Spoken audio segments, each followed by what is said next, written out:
Hello बच्चों, क्या हाल चाल और सब बढ़िया। आज हम स्टार्ट कर रहे हैं क्लास 10 का chapter number second acid base and salt का एक्सरसाइज के क्वेश्चन आंसर। तो चलिए हम स्टार्ट करते हैं। एक्सरसाइज के क्वेश्चन आंसर में सबसे पहले क्वेश्चन नंबर फर्स्ट हम देखते हैं। A solution turns red litmus blue its pH likely to be. यहाँ पे क्या बोल रहे हैं कि एक सॉल्यूशन है जो क्या करता है, जो रेड लिटमस को ब्लू में कन्वर्ट कर देता है। ठीक है, एक सॉल्यूशन है जो रेड लिटमस को किसमें चेंज कर देता है, ब्लू में कन्वर्ट कर देता है। तो उसका पीएच क्या होगा। ठीक है, तो आपको पता है कि रेड लिटमस को ब्लू में कौन कन्वर्ट करता है, जो कि क्या होता है, बेस होता है। ठीक है, तो अब हम बेस देखते हैं। बेस जो होता है वो 7 से ज़्यादा होता है। तो यहाँ पे 4 ऑप्शन दे रखे हैं, यहाँ पे 1। ठीक है, 1 तो होगा ही नहीं क्योंकि ये क्या है, एसिड है। 4 भी एसिड है। 5 भी एसिड है। यहाँ पे क्या हो जाएगा आंसर, 10 जो होता है वो क्या होता है, बेस होता है। ठीक है, तो इसका आंसर क्या हो जाएगा, डी, जो कि है 10। क्वेश्चन नंबर सेकंड देखते हैं। A solution reacts with crushed egg shell to give a gas that turns lime water milky.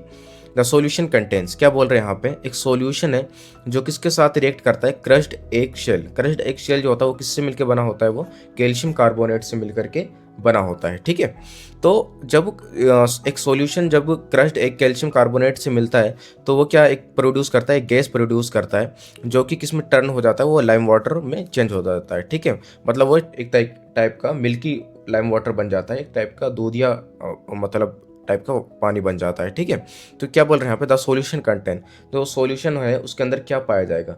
तो इस सॉल्यूशन के अंदर मतलब ज़्यादातर क्या पाया जाता है, एसिड पाया जाता है, और इसके अंदर स्ट्रॉन्ग एसिड पाया था। तो स्ट्रॉन्ग एसिड कौन सा हो जाएगा यहाँ पे, NaCl तो होगा नहीं, यहाँ पे कौन सा हो जाएगा, HCl। तो इसका आंसर क्या हो जाएगा, BHCl, हाइड्रोक्लोरिक एसिड। तो हाइड्रोक्लोरिक आंसर हो जाएगा इसका सेकंड क्वेश्चन का बी आंसर। ठीक है, नेक्स्ट देखते हैं हम अगले पेज पे। देखते हैं क्वेश्चन नंबर 3 क्या बोल रहा है यहाँ पे। 10 ml of a solution of sodium hydroxide is found to be completely neutralised by 8 ml of a given solution of HCl। यहाँ पे क्या है, आपको एक 10 ml का सॉल्यूशन दे रखा है। ठीक है, सोडियम हाइड्रोक्साइड का। ठीक है, तो इसको जब न्यूट्रलाइज करेंगे किसके जरिए, 8 ml of given solution of HCl। तो आपने क्या करा, मतलब 8 ml HCl ले लिया, है ना, और 10 ml क्या ले लिया आपने, सोडियम हाइड्रोक्साइड ले लिया। जब दोनों का आपने मिलाया तो ये क्या हो गया, कंप्लीटली न्यूट्रलाइज हो गया। ठीक है, तो यहाँ पे क्या बोल रहे हैं, if we take 20 ml of same solution of sodium hydroxide the amount of HCl solution the same solution as before required to neutralise it will be. ठीक है, तो क्या बोल रहे हैं यहाँ पे, अगर हम 20 ml सोडियम हाइड्रोक्साइड का सॉल्यूशन ले लें तो हमें HCl सॉल्यूशन कितना लेना पड़ेगा ताकि हम उसको न्यूट्रलाइज कर सकें। ठीक है, तो अब 10 ml के लिए जब 8 की जरूरत पड़ती थी, ठीक है, तो 20 के लिए कितनी की जरूरत पड़ेगी, 16 की जरूरत पड़ेगी। सिंपल सी कॉमन सी बात है। तो यहाँ पे कौन सा ऑप्शन हो जाएगा, यहाँ पे डी हो जाएगा। तो आंसर क्या हो जाएगा, डी 16 ml। ठीक है, नेक्स्ट देखते हैं अगले पेज पे। क्वेश्चन नंबर 4 क्या बोल रहा है यहाँ पे। क्वेश्चन नंबर 4 है, which of the following types of medicine is used for treating indigestion. मतलब इनमें से कौन से टाइप का ऐसा मेडिसिन है जो इसका यूज़ हम करते हैं इंडाइजेशन में। जैसे कि कभी पेट में गैस वगैरह बन जाता है ना, तो वो किस वजह से बनता है, वो एसिड्स की वजह से बनता है। कि पेट के अंदर एसिड की मात्रा ज़्यादा हो जाती है। तो एसिड की मात्रा को कम करने के लिए हमें कौन सी उसकी ज़रूरत पड़ती है, मतलब एंटीएसिड की जरूरत पड़ती है ना। तो अब यहाँ पे कौन सा आंसर हो जाएगा इसका, जैसे यहाँ पे दे रखा है एंटीबायोटिक, एनाल्जेसिक, एंटासिड। तो यहाँ पे आंसर कौन सा हो जाएगा, सी आंसर हो जाएगा, एंटासिड। तो एंटासिड जो होता है इसका काम क्या होता है, इंडाइजेशन को ट्रीट करने का काम होता है इसका। ठीक है, क्वेश्चन नंबर 5 देखते हैं यहाँ पे। क्वेश्चन नंबर 5 क्या बोल रहा है, write word equation and then balance equation for the reaction taking place when. ठीक है, यहाँ पे आपको वर्ड इक्वेशन लिखना है और साथ में इसको बैलेंसिंग इक्वेशन भी इसका लिखना है। ठीक है, तो पहला कौन सा दे रखा है, dilute sulphuric acid react with zinc granules. ठीक है, तो जिंक ग्रेन्यूल्स को जब हम डाइल्यूट सल्फ्यूरिक एसिड के साथ मिलाएंगे तो यहाँ पे क्या बनेगा, और इसको साथ के साथ हमें क्या करना है, बैलेंस भी करना है। तो जिंक को जब डाइल्यूट सल्फ्यूरिक एसिड के साथ हम मिलाते हैं तो क्या बनता है, जिंक सल्फेट और हाइड्रोजन गैस बनती है। यहाँ पे क्या बनता है, जिंक सल्फेट और हाइड्रोजन गैस। तो इसको हम क्या करेंगे, यहाँ पे इसका इक्वेशन लिख लेंगे, Zn प्लस में H2SO4, है ना, गिव्स अस ZnSO4 प्लस में H2।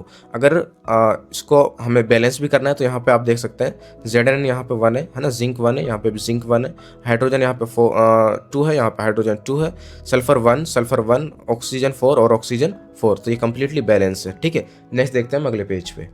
क्वेश्चन नंबर 5 का बी पार्ट देख लेते हैं। Dilute hydrochloric acid react with magnesium ribbon. जब डाइल्यूट हाइड्रोक्लोरिक एसिड को हम मैग्नीशियम रिबन के साथ रिएक्ट कराएंगे तो क्या बनेगा। तो यहाँ पे हमें आंसर लिख लेना है, मैग्नीशियम रिबन प्लस में hydrochloric acid gives us magnesium chloride plus में हाइड्रोजन गैस। ठीक है, तो डाइल्यूट हाइड्रोक्लोरिक एसिड को जब हम मैग्नीशियम रिबन के साथ रिएक्ट कराते हैं तो क्या मिलता है हमें, मैग्नीशियम क्लोराइड प्लस में हाइड्रोजन गैस। तो यहाँ पे इसका इक्वेशन लिख लेते हैं, मैग्नीशियम प्लस में HCl हाइड्रोक्लोरिक एसिड, ठीक है, गिव्स अस MgCl2 प्लस में H2। ठीक है, अब यहाँ पे आपको यहाँ पे इसका स्टेट भी लिखना होता है, जैसे कि Mg का क्या है, सॉलिड है, ठीक है, HCl का एक्वस सॉल्यूशन है, मैग्नीशियम क्लोराइड का भी ये भी एक्वस है ना, हाइड्रोजन गैस। तो इसको लिखना आप एग्जाम में मत भूलना, ठीक है। तो इसके भी नंबर आपके जुड़ते हैं। उसके बाद इसको हम क्या करेंगे, इसको बैलेंस करेंगे। तो बैलेंस करने के लिए हम क्या करेंगे, यहाँ पे मैग्नीशियम 1 है, मैग्नीशियम यहाँ पे भी 1 है, यहाँ पे हाइड्रोजन कितना है, 1 था, सॉरी यहाँ पे हाइड्रोजन 2 है, यहाँ पे हाइड्रोजन 2 है, यहाँ पे क्लोरीन 2 है, यहाँ पे क्लोरीन 2 है। इसको मैंने पहले से ही बैलेंस कर रखा था, ठीक है। तो एग्जाम में कभी भी ऐसा क्वेश्चन आए, ठीक है, तो जिसमें बैलेंस वगैरह करना हो या फिर इसमें आपको इक्वेशन दिखाना हो तो उसको आपको क्या करना पड़ेगा, इसको बैलेंस करना पड़ेगा, वरना आपके नंबर कट जाते हैं, ठीक है। नेक्स्ट देखते हैं अगले पेज पे। क्वेश्चन नंबर 5 का सी पार्ट देखते हैं। Dilute sulphuric acid react with aluminium powder. जब डाइल्यूट सल्फ्यूरिक एसिड को हम एल्युमिनियम पाउडर के साथ रिएक्ट कराते हैं तो क्या बनता है। तो यहाँ पे देख लेते हैं, एल्युमिनियम पाउडर प्लस में dilute sulphuric acid gives us aluminium sulphate plus में हाइड्रोजन गैस। तो यहाँ पे क्या बनेगा, एल्युमिनियम सल्फेट प्लस में हाइड्रोजन गैस। इसका इक्वेशन लिख लेते हैं, Al प्लस में 3H2SO4 गिव्स अस Al2SO4, है ना, प्लस में 3H2O। ठीक है, तो यहाँ पे हमने क्या लिख दिया, यहाँ पे इसका इक्वेशन लिख दिया, ठीक है। तो इस टाइप से आपको क्या करना है, यहाँ पे क्वेश्चन सॉल्व करना है। लास्ट इस क्वेश्चन नंबर 5 का डी पार्ट देख लेते हैं। Dilute hydrochloric acid react with iron filling.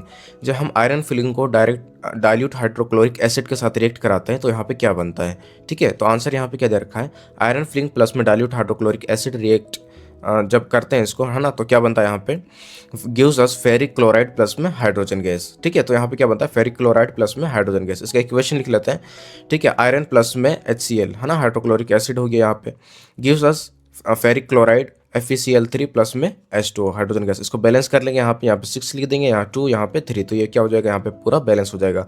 अगर मेरे यहाँ पे कोई इक्वेशन को बैलेंस करने में कहीं मिस्टेक आ रखी है तो आप यहाँ पे कमेंट करके भी बता सकते हैं, ठीक है। और आपको इसको प्रैक्टिस भी करते रहना है। नेक्स्ट देखते हैं अगले पेज पे। क्वेश्चन नंबर 6 देखते हैं यहाँ पे। क्वेश्चन नंबर 6 क्या बोल रहा है, compound such as alcohol and glucose also contain hydrogen but are not categorise as acids, describe an activity to prove it. क्या बोल रहे हैं यहाँ पे, जैसे कि हमारे पास कंपाउंड है अल्कोहल और ग्लूकोज, इनके अंदर भी हाइड्रोजन गैस होती है, लेकिन इनको एसिड की तरह कैटेगराइज नहीं किया जाता, ठीक है। तो इसको आपको प्रूव करना है। तो यहाँ पे हम क्या कर लेंगे, यहाँ पे आपके बुक में एक सॉल्यूशन दे रखा है, ठीक है, आपको एक्सपेरिमेंट दे रखा है। इसमें क्या दे रखा है आपको, यहाँ पे एक डाइल्यूट हाइड्रोक्लोरिक एसिड का सॉल्यूशन है ना, और यहाँ पे जो बीकर के अंदर डाइल्यूट हाइड्रोक्लोरिक एसिड मिला रखा है ना, और नेल के साथ इसको क्या कर रखा है, कनेक्ट कर रखा है एक यहाँ पे सर्किट को, ठीक है। तो अब यहाँ पे क्या होगा, यहाँ पे ऑब्जर्वेशन देख लेते हैं, होगा क्या यहाँ पे, bulb glows in HCl solution but do not glows in glucose solution shows that alcohol and glucose are not acid. अगर जब हाइड्रोक्लोरिक एसिड के साथ जब हम बल्ब को ग्लोज करना चाहें, ठीक है, इसको जलाना चाहें, तो ये क्या होगा, बल्ब यहाँ पे जल जाएगा, है ना। लेकिन अगर इसी सॉल्यूशन की जगह, हाइड्रोक्लोरिक एसिड की जगह अगर हम यहाँ पे अल्कोहल या फिर ग्लूकोज डाल दें तो यहाँ पे बल्ब जो होगा यहाँ पे नहीं जलेगा नहीं, है ना। तो इससे ये शो होता है कि यहाँ पे जो ग्लूकोज और अल्कोहल है इसके अंदर एसिड की मात्रा नहीं पाई जाती है, ठीक है। तो यहाँ पे रिजल्ट क्या आएगा, जो HCl होगा, ठीक है, हाइड्रोजन अलग हो जाएगा, H+ आयन में कन्वर्ट हो जाएगा, और Cl जो होगा क्लोरीन अलग Cl- आयन्स में कन्वर्ट हो जाएगा, ठीक है। These ions conduct electricity and bulb glows, ठीक है। तो H+ आयन और Cl- आयन दोनों मिलकर के ये क्या बनाते हैं, मतलब इलेक्ट्रिसिटी कंडक्ट करते हैं और बल्ब जलने लग जाता है। By this experiment we conclude that all acid contain hydrogen. तो इस एक्सपेरिमेंट के जरिए हम ये पता कर सकते हैं कि जितने भी एसिड होते हैं सबके अंदर क्या होता है, हाइड्रोजन होता है, ठीक है। नेक्स्ट देखते हैं अगले पेज पे। क्वेश्चन नंबर 7 देख लेते हैं। क्वेश्चन नंबर 7 क्या बोल रहा है यहाँ पे, why does distilled water not conduct electricity whereas rain water does. क्या बोल रहे हैं, डिस्टिल्ड वाटर जो होता है वो इलेक्ट्रिसिटी कंडक्ट नहीं करता है, लेकिन जो रेन वाटर होता है वो इलेक्ट्रिसिटी कंडक्ट करता है। तो इसका आंसर क्या दे रखा है यहाँ पे, distilled water is a pure form of water which does not contain any solute in it, therefore it can not conduct electricity because it does not contain ions. क्या बोल रहे हैं यहाँ पे, डिस्टिल्ड वाटर जो होता है ये वाटर का प्योर फॉर्म होता है, ठीक है, जिसके अंदर क्या होता है, मतलब सोल्यूट की कोई भी मतलब पार्टिकल्स वगैरह नहीं होते हैं, ठीक है, सोल्यूट नहीं होते हैं, जिसकी वजह से ये इलेक्ट्रिसिटी कंडक्ट नहीं करता है ना, क्योंकि इसके अंदर क्या नहीं होता, आयंस नहीं होते हैं। While rain water contains dissolved salts and acids which dissociates in ions and conduct electricity. लेकिन जो रेन वाटर होता है, बारिश का पानी जो होता है, ठीक है, उसके अंदर क्या मिला होता है, सॉल्ट और एसिड्स, अलग अलग टाइप के एसिड्स मिली होती हैं, ठीक है, जिसकी वजह से क्या होता है, वो आयंस में डिसोसिएट होता है और इलेक्ट्रिसिटी कंडक्ट कर देता है, ठीक है। नेक्स्ट देखते हैं अगले पेज पे, क्वेश्चन नंबर 9 देख लेते हैं। क्वेश्चन नंबर 9 क्या बोल रहा है यहाँ पे, 5 solution A B C D and E, ठीक है, आपको 5 सॉल्यूशन दे रखे हैं A B C D and E. When tested with universal indicator showed pH as 4, 1, 11, 7 and 9 respectively, ठीक है। तो आपको यहाँ पे जब 5 solution A B C D and E दे रखे हैं, जब यूनिवर्सल इंडिकेटर के साथ इनको क्या करा जाता है, टेस्ट किया जाता है, तो यहाँ पे क्या pH जो होता है हमें 4, 1, 11, 7 एंड 9, ठीक है। तो यहाँ बोल रहे हैं which solution is neutral, strongly alkaline, strongly acidic, weakly acidic और वीकली एल्केलाइन। तो यहाँ पे कौन सा न्यूट्रल होगा, स्ट्रॉन्गली एल्केलाइन होगा, स्ट्रॉन्गली एसिडिक, वीकली एसिड या फिर वीकली एल्केलाइन होगा। और आपको इनको अरेंज भी करना है ना, इनके पीएच के इंक्रीजिंग ऑर्डर के हिसाब से। तो सबसे पहले हम यहाँ पे पीएच लिख लेते हैं, 4, 1, 11, 7, 9, है ना। ए का 4 हो गया, बी का 1 हो गया, सी का 11, डी का 7 और ई का 9, जो कि आपको क्वेश्चन में ही दे रखा है। अब सबसे पहले देखते हैं यहाँ पे ए ऑप्शन देख लेते हैं। ए ऑप्शन क्या बोल रहा है, न्यूट्रल कौन सा होगा, तो न्यूट्रल कौन सा हो जाएगा यहाँ पे 7 हो जाएगा, ठीक है। उसके बाद क्या है बी, स्ट्रॉन्गली एल्केलाइन कौन सा होगा, स्ट्रॉन्गली एल्केलाइन हो जाएगा आपका स्ट्रॉन्गली एल्केलाइन, ये हो जाएगा आपका 11, ठीक है, ये क्या हो जाएगा स्ट्रॉन्गली एल्केलाइन। उसके बाद स्ट्रॉन्गली एसिडिक, स्ट्रॉन्गली एसिडिक कौन सा हो जाएगा आपका, स्ट्रॉन्गली एसिडिक हो जाएगा आपका 1, ठीक है। उसके बाद वीकली एसिडिक, वीकली एसिडिक कौन सा हो जाएगा आपका, वीकली एसिडिक हो जाएगा 4। उसके बाद वीकली एल्केलाइन कौन सा हो जाएगा, ये हो जाएगा आपका 9। तो आपको क्या करना है, इन पीएच लेवल को आपको इंक्रीजिंग ऑर्डर के हिसाब से यहाँ पे लिखना है। सबसे पहले मतलब सबसे कम जिसके अंदर हाइड्रोजन आयन होंगे, उसके बाद उससे ज़्यादा, उससे ज़्यादा, उससे ज़्यादा, इस हिसाब से आपको लिखना है यहाँ पे, ठीक है। तो अब यहाँ पे क्या है, आंसर यहाँ पे क्या दरखा है, सबसे पहले हम क्या करेंगे, सबसे कम किसके अंदर होगा, 11 के अंदर, है ना। फिर 9, 7, 4, 1 ऐसे लिख लिया हमने, ठीक है। उसके बाद 11 कौन से नंबर पर आ रहा है, सी पे आ रहा है, ठीक है। 9 कौन से पे आ रहा है, ई पे आ रहा है। उसके बाद 7 कौन से पे आ रहा है, डी पे आ रहा है, ठीक है, डी पे आ रहा है। 4 कौन से पे आ रहा है, ए पे आ रहा है। और बी कौन से पे आ रहा है, 1 पे आ रहा है, ठीक है। तो इस हिसाब से हम यहाँ पे क्या करेंगे, पीएच को इंक्रीजिंग ऑर्डर के हिसाब से यहाँ पे लिख लेंगे। तो ये आंसर हो गया आपका कंप्लीट। नेक्स्ट देखते हैं हम अगले page, question number 10। Question number 10 क्या बोल रहा है यहाँ पे, equal lengths of magnesium ribbons are taken in test tubes A and B. Hydrochloric acid HCl is added to test tube while acetic acid CH3COOH is added to test tube B. In which test tube will the fizzing occur vigorously and why? तो यहाँ पे क्या बोल रहा है आपको, equal lens के magnesium ribbon आपको दे रखा है, ठीक है। और आपने क्या कर दिया, उसको टेस्ट ट्यूब के अंदर डाल दिया, ए के अंदर और बी के अंदर, ठीक है। आपको 2 टेस्ट ट्यूब दे रखे हैं, ए और बी, ठीक है। उसके अंदर आपने इक्वल लेंथ के आपने मैग्नीशियम रिबन क्या कर दिया, आपने डाल दिया, ठीक है। और हाइड्रोक्लोरिक एसिड HCl एसिड जो है, ठीक है, आपने उसको क्या कर दिया, ऐड कर दिया, ठीक है। और टेस्ट ट्यूब में आपने इसको क्या कर दिया, ऐड कर दिया। वाइल एसिडिक एसिड, ठीक है, तो एसिडिक एसिड को आपने किसके साथ ऐड कर दिया, मतलब टेस्ट ट्यूब बी। तो सिंपल सी बात यह है कि ये जो है हाइड्रोक्लोरिक एसिड को आपने टेस्ट ट्यूब ए के साथ ऐड कराए, ठीक है। किसके साथ ऐड कराए, टेस्ट ट्यूब ए, ठीक है। और जो आपका एसिटिक एसिड है, जिसको आपने टेस्ट ट्यूब बी के साथ ऐड कर दिया। In which test tube will the fizzing occur vigorously and Y. तो क्या बोल रहे हैं, किस टेस्ट ट्यूब में फिजिंग अकर होगा, ठीक है, फिजिंग बनेगा, और मतलब ये क्यों बनेगा, ठीक है। यहाँ पे आंसर देख लेते हैं, fizzing will occur more vigorously in test tube A. Fizzing जो होगा वो विग्रसली जो बनेगा वो किस में बनेगा, टेस्ट ट्यूब ए में बनेगा। Hydrochloric acid HCl is strong acid वेरेज acidic acid is weak acid, ठीक है। अब फिजिंग जो अकर होगा टेस्ट ट्यूब ए में क्यों होगा, क्योंकि हाइड्रोक्लोरिक एसिड जो है वो एक क्या है, स्ट्रॉन्ग एसिड है, ठीक है। तो स्ट्रॉन्ग एसिड को आपने किस में डाला था, टेस्ट ट्यूब ए के अंदर डाला था, तो जिसकी वजह से यहाँ पे क्या होगा, फिजिंग बहुत ज़्यादा अकर होगा, है ना, टेस्ट ट्यूब ए के अंदर। लेकिन जो एसिडिक एसिड है वो क्या होता है, वीक एसिड होता है, जिसके अंदर फिजिंग ज़्यादा नहीं बनेगा, ठीक है। आया नेक्स्ट देखते हैं हम अगले पेज पे, क्वेश्चन नंबर 11। क्वेश्चन नंबर 11 क्या बोल रहा है यहाँ पे, fresh milk has a pH of 6। जो फ्रेश मिल्क होता है, बिल्कुल ताज़ा दूध जो होता है, उसका pH कितना होता है, 6 होता है। How do you think the pH will change as it turns into curd. Explain your answer. तो आप कैसे क्या सोचते हैं कि जब जो दही होता है उसका पीएच चेंज हो जाता है, ठीक है, जब आप क्या करते हैं दूध को क्या करते हैं उसका दही बनाते हैं तो उसका पीएच क्या हो जाता है, चेंज हो जाता है। उसको आपका इसका आंसर लिखना है। तो आंसर क्या दे रखा है, pH of milk falls below 6 as it turns into curd due to the formation of lactic acid. जो आपका दूध है, ठीक है, तो दूध जो फ्रेश मिल्क होता है उसका जो पीएच होता है वो 6 होता है, लेकिन जैसे ही वो कर्ड में कन्वर्ट होता है, ठीक है, तो उसमें क्या हो जाता है, लैक्टिक एसिड का फॉर्मेशन होना स्टार्ट हो जाता है, जिसकी वजह से क्या होता है, lactic acid present in it reduce it's pH value. तो लैक्टिक एसिड जो होता है दूध के अंदर बनने पे, तो वो क्या हो जाता है, पीएच वैल्यू पीएच का जो वैल्यू होता है उसको क्या करता है, वो रिड्यूस कर देता है, जिसकी वजह से पीएच जो हो जाता है वो कम हो जाता है। आया समझ में? नेक्स्ट देखते हैं अगले पेज पे। Question number 12। क्वेश्चन नंबर 12 क्या बोल रहा है यहाँ पे, a milkman adds a very small amount of baking soda to fresh water, sorry fresh milk. तो यहाँ पे एक मिल्क मैन है, एक दूधिया है, जो क्या करता है, बहुत ही कम मात्रा में बेकिंग सोडा मिलाता है एक फ्रेश मिल्क के अंदर, ठीक है।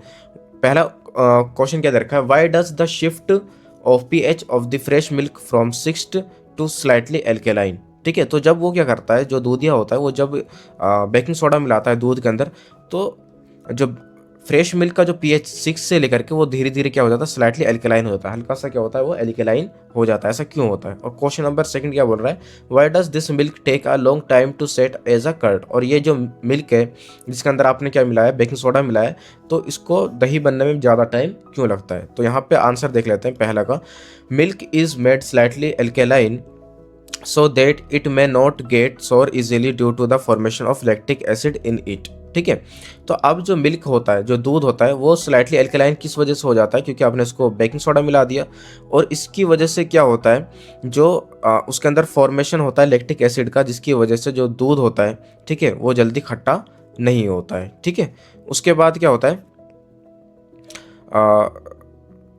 क्वेश्चन नंबर बी देख लेते हैं, बी का आंसर देख लेते हैं, the alkaline milk takes a longer time to set into curd because the lactic acid being formed has the first neutralise the alkali present in it. तो जो ये एल्केलाइन मिल्क है, ठीक है, तो इसको हमें दही बनाने में टाइम क्यों लगता है, क्योंकि जो लैक्टिक एसिड है उसको हमें क्या करना पड़ेगा, पहले न्यूट्रलाइज करना पड़ेगा, ठीक है, क्योंकि उसके अंदर एल्केलाई प्रेजेंट है, ठीक है, तो उसको पहले न्यूट्रलाइज करना पड़ेगा, तब जा करके वो एसिडिक में कन्वर्ट होगा। तो अगर आपके दूध में, ठीक है, आपका दूध अगर आप कहीं से मंगा रहे हैं और उसके अंदर दही बनाने में ज़्यादा टाइम लग रहा है, तो उसका मतलब आप ये समझ लीजिए कि उसके अंदर क्या मिलाया जा रहा है, उसके अंदर मिलाया जा रहा है बेकिंग सोडा, ठीक है, ताकि दूध खराब ना हो, ठीक है। नेक्स्ट देख रहे हैं हम अगले पेज पे। Question number 13। क्वेश्चन नंबर 13 क्या बोल रहा है, plaster of Paris should be stored in a moisture proof container, explain why. तो क्या बोल रहा है, प्लास्टर ऑफ पेरिस जो होता है इसको हमें किस में रखना चाहिए, मॉइस्चर प्रूफ कंटेनर में रखना चाहिए, स्टोर करके रखना चाहिए। ऐसा क्यों करते हैं? क्वेश्चन नंबर 13 का आंसर देख लेते हैं, plaster of Paris POP should be stored in a moisture proof container because plaster of Paris absorb moisture to form a hard solid known as gypsum.